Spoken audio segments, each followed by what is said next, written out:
Assalamualaikum warahmatullahi wabarakatuh. Good morning. I would like to say thank you for coming in presentation. It's great to see you all. Let me introduce ourselves. I'm Audrey Wulan Ramadanti. Next is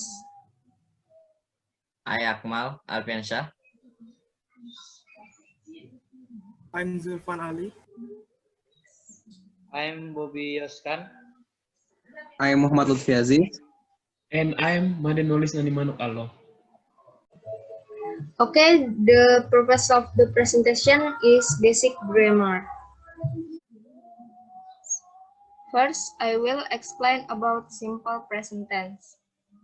Simple present tense. Simple present tense adalah tenses yang digunakan ketika suatu kejadian sedang berlangsung saat ini, atau kejadian yang berlangsung berulang kali, atau kebiasaan. Pembahasan simple present tense ini adalah bentuk kata kerja atau menjelaskan mengenai peristiwa yang tidak ada hubungannya dengan waktu. Selanjutnya adalah rumus. Untuk membentuk kalimat tense ini, biasanya digunakan kata kerja, bentuk dasar, atau verb one. Kecuali untuk kata ganti orang ketiga menggunakan verb one plus s atau s. Seperti ditunjukkan pada tabel di bawah ini. Bisa dilihat. Terus ada function of simple present tense. Yang pertama menyatakan kegiatan sehari-hari atau daily activity.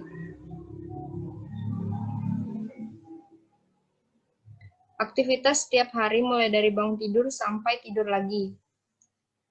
Example, I go to the school every day. Itu artinya aku pergi ke sekolah setiap hari. Terus menyatakan peristiwa yang umum terjadi dan tidak bisa dibantah. Bisa juga menyatakan kebenaran umum atau general truth.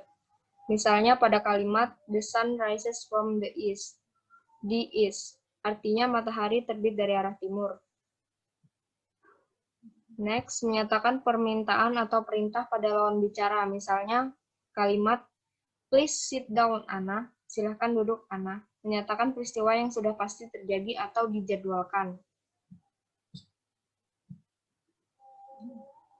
Terus, untuk kata kerja yang berakhiran O, CH, SH, X, atau Z, tambahkan S.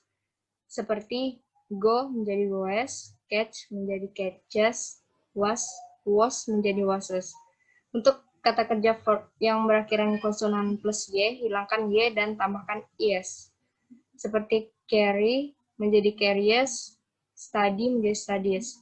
Sedangkan untuk kata kerja yang berakhiran vokal plus y, cukup tambahkan s. Seperti play menjadi plays, say menjadi says. Characteristic of the simple present tense. Yang pertama, predikat tense selalu berupa bare infinitive. Khusus subjeknya terdiri dari orang ketiga tunggal seperti she, he, it, cat, Stephen, Susie. Kata kerjanya pasti akan memperoleh akhiran huruf s, yes. Kalimat tanya. Untuk kalimat tanya akan dibentuk dengan penambahan kata do atau does. Untuk kalimat verbal. Sementara itu, to be, am, is, are digunakan untuk kalimat nonverbal di depan subjek. 3. Kalimat negatif. Sementara itu, untuk kalimat negatifnya akan mendapatkan kata do not atau don't atau does not, doesn't bagi kalimat verbal, serta to be, am, is, are untuk kalimat nonverbal di belakang subjek. Time signal. Tanda waktu yang sering dipakai dalam bentuk simple present tense adalah keterangan waktu atau adverb of time.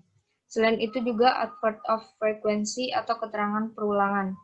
Keterangan waktu, adverb of time, itu seperti every year, setiap tahun, every month, every week, in the morning, every day, and twice a day. Biasanya adverb of time ini sering diletakkan atau dipakai pada awal atau akhir kalimat.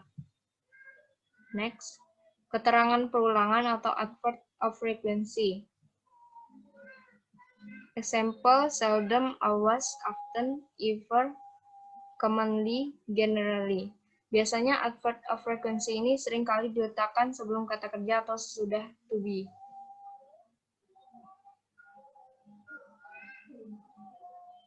And the last example of sentence. Untuk menunjukkan kejadian berulang yang berlangsung saat ini. Contohnya adalah I take the motorcycle to the office. Yang kedua, George sleeps 7 hours every night during the week. Nah, itu. Terus untuk menunjukkan suatu fakta, the President of Indonesia is Joko Widodo. Terus Indonesia has 34 province from Sabang to Merauke. Dan yang terakhir untuk menunjukkan suatu kebiasaan, habit. Donnie gets up early at 5 o'clock every day. John takes a bath twice a day. Thank you. Itu saja pemaparannya, dan next. Selanjutnya saya akan menjelaskan tentang simple past tense. Tolong di next.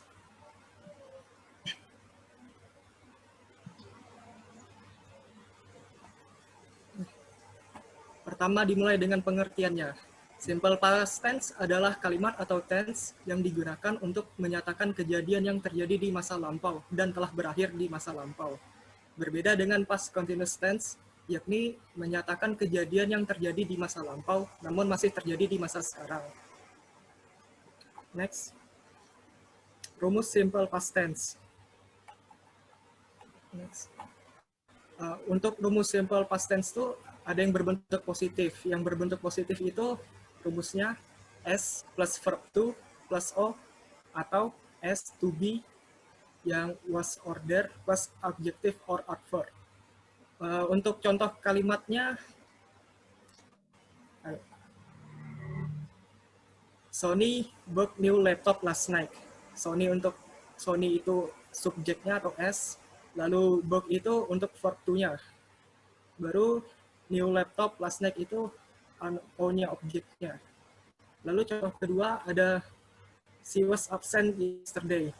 She itu subjeknya, was itu to be-nya, lalu absent yesterday itu adverb-nya. Oke, next. Untuk rumus simple past tense berbentuk kalimat negatif itu hampir mirip saja dengan yang positif tadi, tapi perbedaannya tuh di depan S ditambah did not, lalu yang dipakai itu verb pertama. Jadi rumusnya subject plus did not plus verb one plus object, atau subject plus to be was or were plus not plus adjective or adverb. Contoh kalimat simple past tense yang berbentuk negatif itu I did not sleep well last night. I itu subjeknya, baru tuh did not, lalu sleep well itu verb one-nya, last night itu objeknya. Lalu contoh kedua, she was not absent yesterday. She itu subjeknya, was itu to be-nya, lalu plus not, lalu absent yesterday itu adverb-nya. Oke, next. Nah, rumus simple past tense untuk kalimat interrogatif itu did plus subject plus verb one did, atau was or were subject plus adjective or adverb. Untuk contoh, they attend the festival last week. Did plus they ini subject, attend itu verb one-nya, festival last week itu objeknya.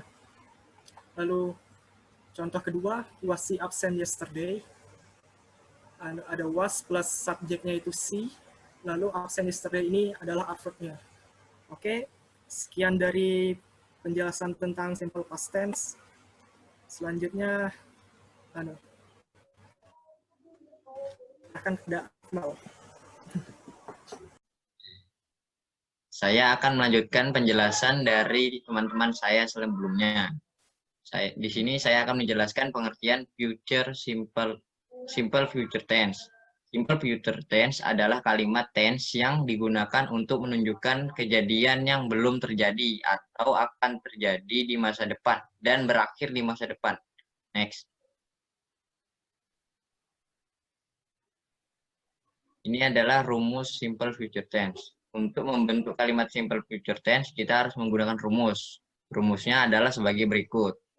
Subject plus will plus verb 1 plus verb plus object. Atau subject plus to be is, am, are plus going to plus verb 1 plus object. Next. Contoh simple future tense afirmatif. They will take school examination next month. Mereka akan mengikuti ujian sekolah bulan depan. Budi will take public speaking class tomorrow. Budi akan mengikuti kelas public speaking besok. Peter is going to move to his new house next week. Peter akan pindah ke rumah baru rumah baru minggu depan, dan lain-lain. Next. Rumus simple future tense negatif. Untuk membentuk kalimat simple future tense negatif, kita harus menggunakan rumus ini. Rumusnya adalah sebagai berikut. Subject plus will plus not plus verb 1 plus object. Atau subject plus to be is, am, are plus not plus going to plus verb 1 plus object. Contoh kalimat simple future tense negatif. He will not join sport club at school. Dia tidak akan bergabung ke klub olahraga di sekolah. 2. They are not going to go puncak because of the weather. Mereka tidak akan pergi ke puncak dikarenakan oleh cuaca. 3. Peter is not going to buy new house tomorrow. Peter tidak akan membeli rumah baru besok, dan lain-lain. Sekian dari saya. Saya lanjutkan kepada Bobby Yoskan. Oke, di sini saya akan menjelaskan pengertian degree of comparison. Degree of comparison adalah perubahan bentuk adjektif yang menunjukkan tingkatan-tingkatan perbandingan atau comparison degrees. Comparison degrees yang berfungsi untuk menerangkan kata bendanya. Next.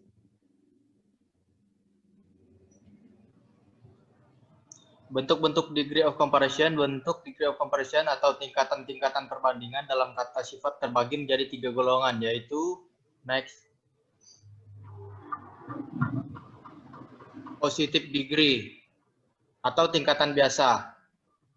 Positive degree biasanya digunakan untuk membandingkan dua benda atau benda yang sama, baik bentuk, sikap, maupun secangkapnya. Next. Comparative degree atau tingkat lebih digunakan untuk membandingkan dua benda atau orang yang berbeda. Bentuk comparative degree dibuat dengan menambahkan akhir r atau kata more. Next.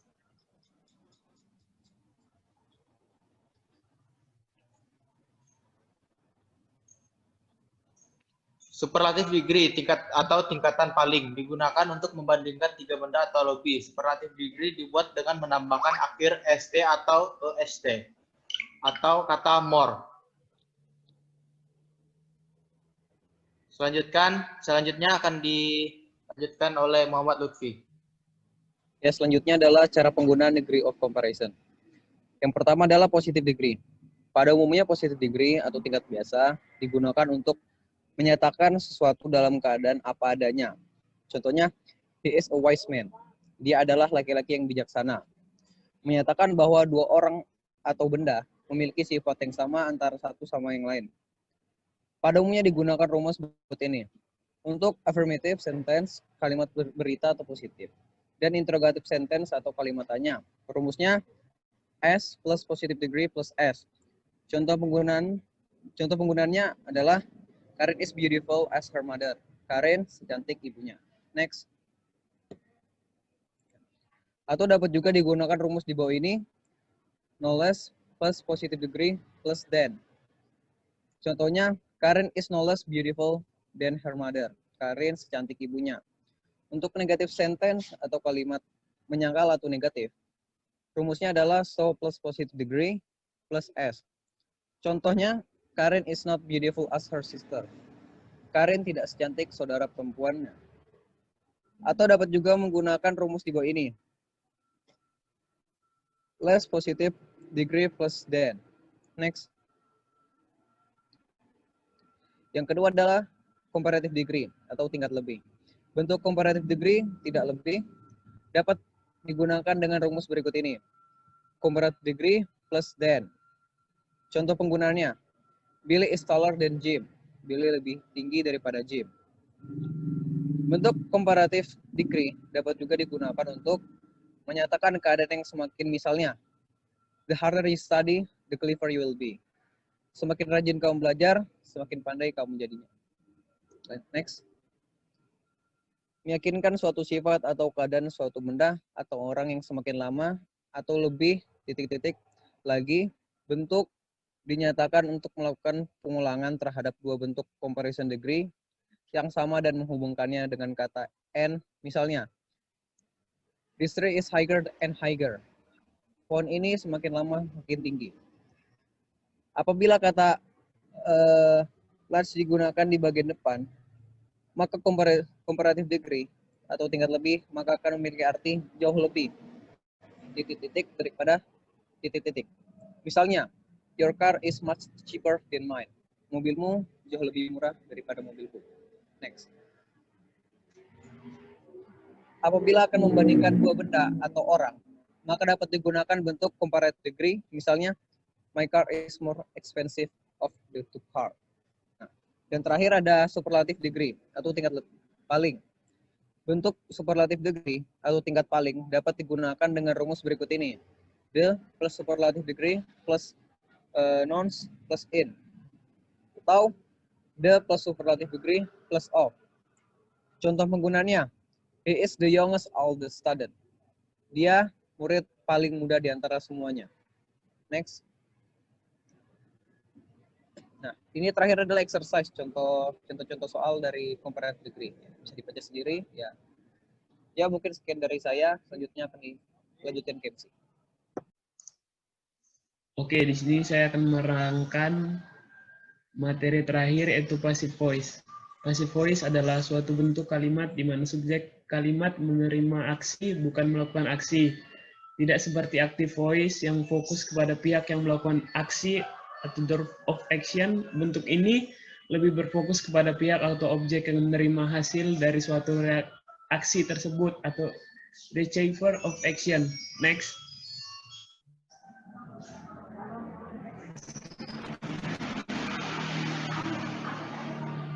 Umumnya, kalimat aktif yang biasa ditransformasi menjadi kalimat pasif berbentuk kalimat aktif yang mengandung transitive verb atau kata kerja yang memerlukan objek langsung seperti make, bring, buy, write, dan sebagainya. Sebaliknya, kalimat pasif yang mengandung intransitive verb atau kata kerja yang tidak memerlukan objek seperti cry, swim, go, arrive, dan die tidak bisa diubah menjadi kalimat pasif. Namun apabila intransitive verb tersebut diikuti oleh preposition, ada kemungkinan kalimat tersebut bisa diubah menjadi kalimat pasif, tetapi kalimat pasif yang terbentuk akan sangat kaku. Next.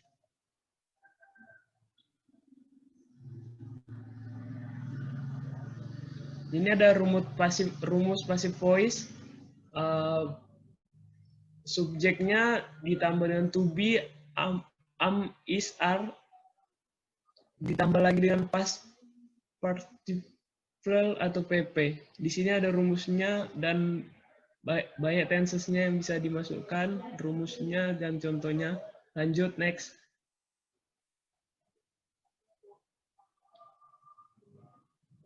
Nah, ini contoh passive voice dengan infinitive.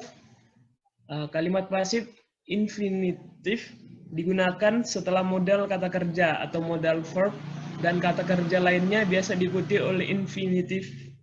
Contoh, you have to be tested on your English grammar, yang artinya Anda harus diuji pada grammar Anda.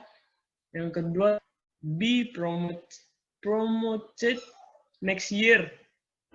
John mungkin akan dipromosikan tahun depan. Dan yang ketiga, she wants to be party. Artinya dia perempuan ingin diundang ke pesta. Next.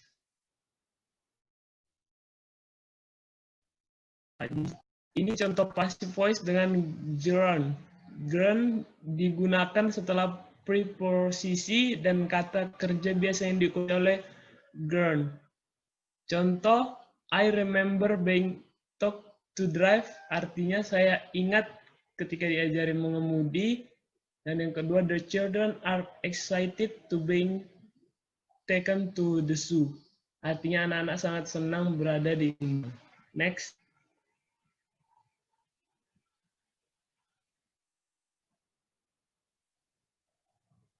Nah, di sini ada penulisan by agent. By agent adalah pelaku dari verb utama di passive voice.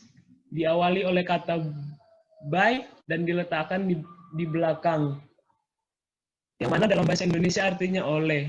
Lalu, apakah kita harus menyertakan by agent ini? Di sini dijelaskan tidak juga, dan ada 3 kondisi di mana kita tidak perlu menyertakan by agent, yaitu 1. Pelakunya hendak disembunyikan. Kebanyakan penghilangan by agent disebabkan karena kita hendak menyembunyikan siapa pelaku dan verb dalam kalimat pasif tersebut. Entah itu karena alasan khusus atau karena memang tidak tahu siapa pelakunya. Di sini contohnya the door is locked. Nah, pintu yang artinya pintunya dikunci. Nah, di sini ada diterangkan by Miftah. Frasa by Miftah dalam kalimat tersebut biasanya jadi dihilangkan karena speaker tidak ingin memberitahu siapa yang mengunci pintunya atau memang ia tidak tahu. Nah, yang kedua tuh pelakunya berupa identified pronoun. Ketika pelakunya berupa identif pronoun, maka kita juga boleh hilangkan by agentifnya. Identif pronoun itu antara lain di sini sudah dituliskan. Nah, contohnya tuh this facility can be used by everyone every time. Nah, fasilitas ini dapat digunakan oleh setiap orang kapan saja. Nah, frasa by pronoun-nya bisa dimunculkan atau dihilangkan sesuai keinginan speaker, tapi umumnya karena ia adalah identified pronoun, ia lebih sering dihilangkan. Nah, yang ketiga tuh pelakunya berupa general job. Dapat dikatakan sebagai general job jika verb dalam passive voice memang merupakan pekerjaan umum dari si pelaku. Contohnya, two football players are being trained by trainer. Para pemain sepak bola itu sedang dilatih oleh seorang pelatih. Nah, train itu adalah pekerjaan umum dari seorang pelatih, maka penyertaan kata by a trainer adalah pemborosan kata. Next.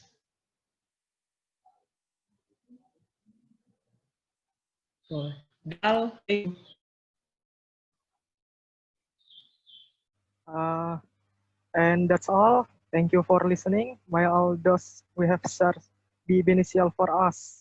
Assalamualaikum warahmatullahi wabarakatuh. Waalaikumsalam. Waalaikumsalam warahmatullahi wabarakatuh.